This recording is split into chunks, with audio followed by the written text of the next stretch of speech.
Hello friends, एक बार फिर मैं आपका वेलकम करता हूं इस वीडियो संदेश में। फ्रेंड्स, कई बार हमारे पास एक चैलेंज होता है कि हम अपनी क्रिएटिविटी को पूरी तरह से एंजॉय नहीं करते, अपनी सेहत को एंजॉय नहीं करते। सही बात तो यह है कि हमारा दिन बढ़िया तरीके से भी नहीं गुजरता। पता है उसका रीज़न क्या है? हमारे अंदर कोई ना कोई नेगेटिविटी का लूप चलता रहता है। ऐसा लगता है कि ये लूप पूरी तरह से हमारे ऊपर हावी हो गया है और हम इस लूप को तोड़ना नहीं जानते।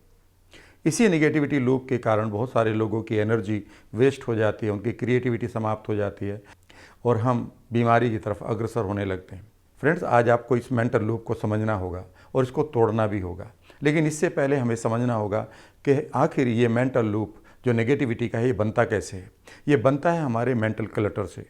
जी हाँ, हमारे अंदर गार्बेज भरा होता है जिसके 4 मेजर कारण हैं। अगर आप इन चारों कारणों को समझें और फिर आप एक एक तरीके को समझ लेंगे कैसे आप नेगेटिविटी लूप से बाहर आएंगे, तो आप अपनी नेगेटिविटी से पीछे छुड़ा सकते हैं और साथ ही साथ अपनी सेहत को, अपनी क्रिएटिविटी को और अपनी एनर्जी को बचा सकते हैं। तो सबसे पहले तो हमें ये समझना होगा इस वीडियो में कि ये मेंटल क्लटर क्या है, जिसके बारे में बहुत सारे हीलर बात करते हैं, जिसके बारे में बहुत सारे फिलोसफर्स बात करते हैं, जिसके बारे में हमारे योगीज और मुनीज बात करते हैं कि आप मन के अंदर किसी भी कूड़े को मत रखिए, मेंटल क्लटर को मत रखिए। सबसे पहली प्रॉब्लम जो हमारी मेंटल क्लटर की है फ्रेंड्स, वो है हमारी स्ट्रेस। और हमारी स्ट्रेस ज़्यादातर हमारे अपने थॉट से आती है। कोई भी इवेंट हमारे चारों तरफ घटती है तो हम उस इवेंट में से बहुत सारे मीनिंग निकालने लगते हैं।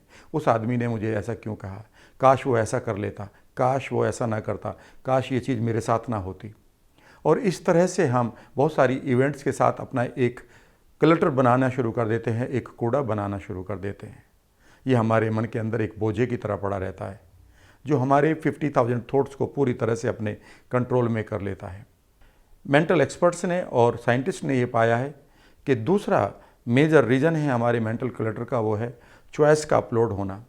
जी हाँ, कई बार आपके पास नंबर ऑफ़ चॉइसेस होती हैं और वो आपको परेशान कर देती है कि इसे चूज़ करूं या इसे चूज़ करूं। आप चौंक जाएंगे कि जो काम आप 10 मिनट में कर सकते थे वो आप हम काम घंटों तक भी पूरा नहीं कर पाते हैं। आप कहेंगे ऐसे कौन से काम हैं। मैं आपको एक छोटा सा एग्जाम्पल और एक्सपेरिमेंट बता रहा हूँ जो फूड मार्केटिंग इंस्टीट्यूट ने किया है। फूड मार्केटिंग इंस्टीट्यूट ने एक काम किया है। उन्होंने एक डिपार्टमेंटल स्टोर देखा जहाँ पर 42,120 आइटम थे, जिनमें से आदमी को चूज़ करना था कि मैं सॉस कौन सी खरीदूं, मैं व्हीट कौन सा खरीदूं, मैं ये नमक कौन सी कंपनी का खरीदूं। और उनके पास इतनी चॉइस उन्हें दे दी गई कि उसके अंदर उनको सिवाय एंग्जाइटी के कुछ नहीं मिला। जो काम 10 मिनट का हो सकता था अपनी किचन को पूरा करने के लिए, किसी भी सामान को खरीदने के लिए, उस चॉइस की वजह से उनके अंदर एक बिना मतलब की एंग्जाइटी क्रिएट हो रही थी। अगर आप 3 लोगों को जानते हैं, उसमें से एक हैं जो प्रेसिडेंट रहे अमेरिका के, उनका नाम है बराक ओबामा, दूसरे हैं बिल गेट्स और तीसरे हैं फेसबुक के जो CEO हैं मार्क जकरबर्ग। तो उनका कहना है कि हम कम से कम चॉइस रखते हैं कपड़े पहनने के लिए। आप यकीन नहीं करेंगे कि बराक ओबामा से जब पूछा गया कि आपके पास कितने तरह के सूट्स हैं जिनको आप पहनते हैं, तो उन्होंने कहा सिर्फ 2 तरह के, एक ग्रे और एक ब्लू। क्योंकि मैं अगर टाइम लगाऊंगा चूज़ करने में, उतने समय में तो मैं अपने किसी एक बेहतर डिसीजन को ले लूँगा।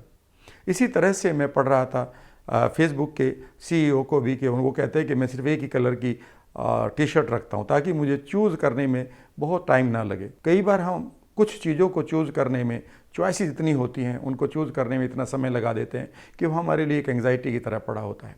यद्यपि ऑब्जेक्टिव वर्ल्ड में ऐसा लगता है कि जितनी चॉइस हमारे पास ज़्यादा होंगी इन चीज़ों की, उतने हम खुश होंगे, पर सब्जेक्टिव लेवल पर ऐसा नहीं है। तीसरा बड़ा कारण है आपके मेंटल क्लटर का कि आपको जो भी स्टफ़ दिया जा रहा है, चारों तरफ आपके जो भी स्टफ़ है, चाहे वो इन्फॉर्मेशन का हो, चाहे सामान का हो, वो इतना ज़्यादा हो गया है कि हमारे माइंड को उसे संभालना ही नहीं आता।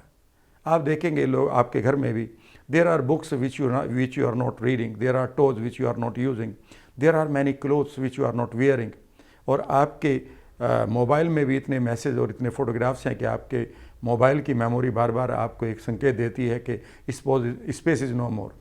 यानी कि हमारे पास इतना गार्बेज चारों तरफ से आता जा रहा है जिनको हम संभालना नहीं जानते, और हमारे अंदर एक अननेसेसरी एक बर्डन की फीलिंग आती है किसी भी मोमेंट पर आप कोई भी इन्फॉर्मेशन ले सकते हैं और आप ये मानते हैं कि ये इन्फॉर्मेशन का लेना आपको बहुत पावरफुल बनाता है, लेकिन ऐसा नहीं है। कई बार हमें बहुत सारी इन्फॉर्मेशन की ज़रूरत नहीं है, अनलर्निंग भी तो हमें बाद में करनी ही पड़ती है, तो पहले से उसको गेन ही ना करें।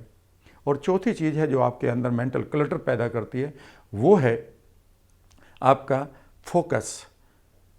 मैंने एक वीडियो में शेयर किया है आपको कि हमारे अंदर एक निगेटिविटी बायस नाम का सिम्टम होता है साइकोलॉजी के अनुसार, यानी कि हम ट्रिगर हो जाते हैं जैसे ही कोई भी नेगेटिव न्यूज़ आती है, नेगेटिव खबर हमें मिलती है, कोई भी नेगेटिव इवेंट आती है हमारी लाइफ में या कहीं भी, हम इमीडिएटली उसकी तरफ ट्रिगर हो जाते हैं और उसी इवेंट को बहुत देर तक सोचते रहते हैं और ऐसे में हमारा जो माइंड है नेगेटिव चीज़ों से भरता रहता है और ये चारों चीज़ मिलकर हमारे माइंड के अंदर एक चीज़ पैदा करती हैं, वो है माइंड क्लटर या मेंटल क्लटर। अगर आप इसमें फंसे हुए हैं तो आपको बहुत सारे चैलेंजेस आ सकते हैं। उसमें से एक चैलेंजेस है कि आप मेंटल नेगेटिव लूप में फंसे होंगे, बार बार ऐसा लगा कि आप नेगेटिव चीज़ों में फंसते जा रहे हैं, आपका थॉट ही समाप्त नहीं हो रहा। जब आप रात को सो रहे हैं तो आपको इंसोम्निया हो गया, यानी कि नींद नहीं आ रही है, बिकॉज आप उस लूप को तोड़ना ही नहीं जानते।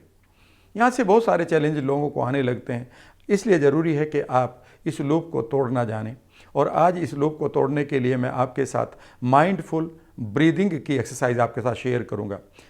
मैं ऑलरेडी बहुत सारी ब्रीदिंग की एक्सरसाइज अपलोड करता जा रहा हूँ, उसमें से एक नई होगी और ये ऑलरेडी प्रूव हो चुका है कि जो लोग भी इस एक्सरसाइज को करेंगे उनको बहुत सारे फ़ायदे मिलेंगे। पहला फ़ायदा तो ये है कि उनके अंदर नाइट्रिक ऑक्साइड का लेवल बढ़ेगा और जो आपकी इम्यूनिटी के लिए बेहतर है। ये ऑलरेडी बताया गया है, एक बुक है उसका नाम है रिलैक्सेशन रेस्पॉन्सेस, ये लिखी है डॉक्टर बेंसन हर्बर्ट ने, जो हार्वर्ड माइंड बॉडी इंस्टीट्यूट के फाउंडर भी हैं। उन्होंने बताया है कि जैसे ही आप माइंडफुल ब्रीदिंग करना सीख लें और दिन में आप 2 बार भी कर लें 10-10 मिनट के लिए, तो आपके अंदर नाइट्रिक ऑक्साइड के लेवल बढ़ जाएंगे, आपका सेल्यूलर लेवल बहुत ही स्ट्रॉन्ग रहेगा और सबसे इम्पोर्टेंट है कि आपका हार्ट और आपका जो ब्लड सिस्टम है वो पूरी तरह से स्ट्रॉन्ग रहेगा। आप एनर्जेटिक फील करेंगे और आपकी जो न्यूरोलॉजी है, जिसको आप नर्वस सिस्टम कहते हैं, वो भी बहुत पावरफुल रहेगा। उन्होंने इस एक्सरसाइज के बारे में ऑलरेडी प्रैक्टिस किया और इसके ऊपर रिसर्च की और ख़ास बात तो ये है कि ये सारी एक्सरसाइजेज हमारे योगियों द्वारा बनाई गई हैं, हमारे मुनियों के द्वारा बनाई गई हैं, हमारे योगीज़ के द्वारा बनाई गई हैं। मेरा कहने का मतलब है कि ये सारा खजाना हमारे पास है, इसलिए जब भी आप कभी भी किसी प्रकार की एंग्जाइटी में अपने मेंटल लूप को नहीं तोड़ रहे हो तो आप इस माइंडफुल ब्रीदिंग एक्सरसाइज को करिएगा और आप पाएंगे कि 1 या 2 दिन के बाद आपको एक बेहतर रिजल्ट मिलेगा। इतना ही नहीं, आपकी बॉडी पूरी तरह से ग्लो करेगी और अपने आप को हील भी करेगी। इसे आप ये भी कह सकते हैं कि आपकी स्टमक की ब्रीदिंग है, बहुत ही सिंपल है करने के लिए, इसे हर कोई आदमी कभी भी कर सकता है। जब भी आप इसे करें तो ध्यान यही रखें कि आप इसे लेट कर ना करें बल्कि बैठ कर करें और बैठकर भी आपकी स्पाइन सीधी होनी चाहिए ताकि आप पूरी तरह से अपनी सांस को एंजॉय करें।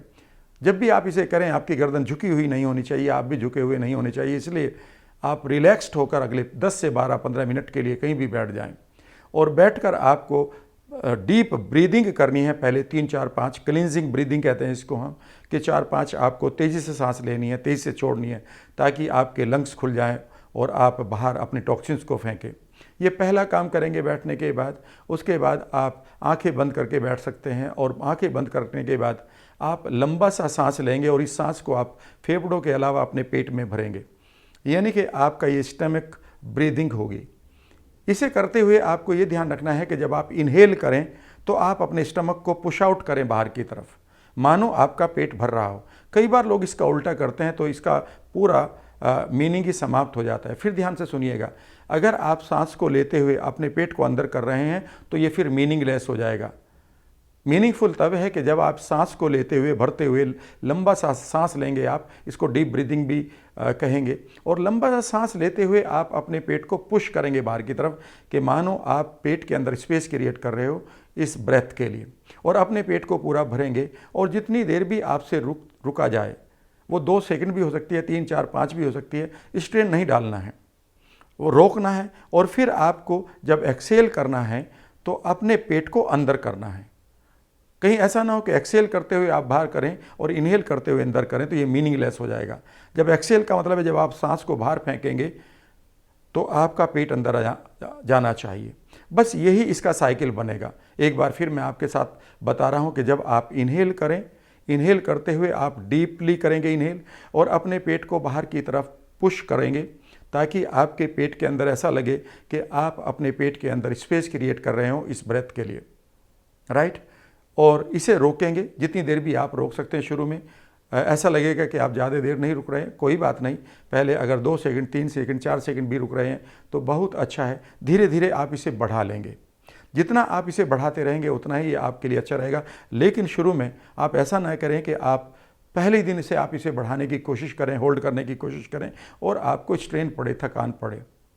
जब आप एक्सेल करें, एक्सेल का मतलब है जब आप इसे बाहर निकालें, तो उस वक्त आप पेट को अंदर की तरफ खींचें। जैसे आप इसे 15 से 20 ब्रेथ ऐसे करेंगे तो आप रुक जाइए और अब आप शाम को कर सकते हैं। कई बार लोग पूछते हैं कि किस टाइम करें, जब भी आप कर सकते हैं करिए। इमीडिएटली खाने के बाद मत करिएगा, क्योंकि उस वक्त आपका पेट पूरी तरह से कंफर्टेबल नहीं है इस एक्सरसाइज को करने के लिए। सुबह का टाइम और शाम का टाइम आपके लिए बहुत ही अच्छा रहेगा। और अगर आप इसे 10 से 15 या 20 ब्रेथ के लिए कर रहे हैं तो आप ये समझ लीजिएगा कि आपका नेगेटिविटी का जो लूप है, जो जाल है, वो धीरे धीरे टूटने लगेगा, आपकी बॉडी रिलैक्स करेगी। इसे करते हुए आप एक चीज़ और भी करेंगे कि हमारी नाक के अंदर एक सेंसर होते हैं, वो सेंसर हमेशा जब भी आप सांस लेते हैं वो एक्टिवेटेड हो जाते हैं और वो 2 चीज़ों को हमेशा प्रिवेंट करते हैं अंदर जाने से। एक है इम्प्योरिटी और दूसरी है बहुत ही अगर ठंडी हवा हो, उनको हमारा जो नेज़ल सिस्टम है उन्हें रोक देता है। तो जब इसे माइंडफुलनेस की तरफ ले जा रहे हो, एक बार जब आप इसके फ्लो में आ जाएं, जब आप अपनी सांसों पर ध्यान नहीं दे रहे होंगे, तो उस समय आप एक जगह ध्यान देंगे कि जब आप सांस ले रहे हैं तो what is your feeling around your nose. अपनी नोज़ के चारों तरफ की फीलिंग को आप सिर्फ ऑब्जर्व करना है, यानी कि आपको ना तो फीलिंग के प्रति गुस्सा करना है ना प्यार करना है। आपको तटस्थ भाव से अपनी इस फीलिंग को लेना है और देखना है कि सांस आपको कहाँ तक कैसी फीलिंग दे रही है। कई बार लगेगा कि अंदर आपको कुछ महसूस हो रहा है सांस के रूप में, फिर आपको लगेगा कि सांस कहाँ कहाँ फैल रही है।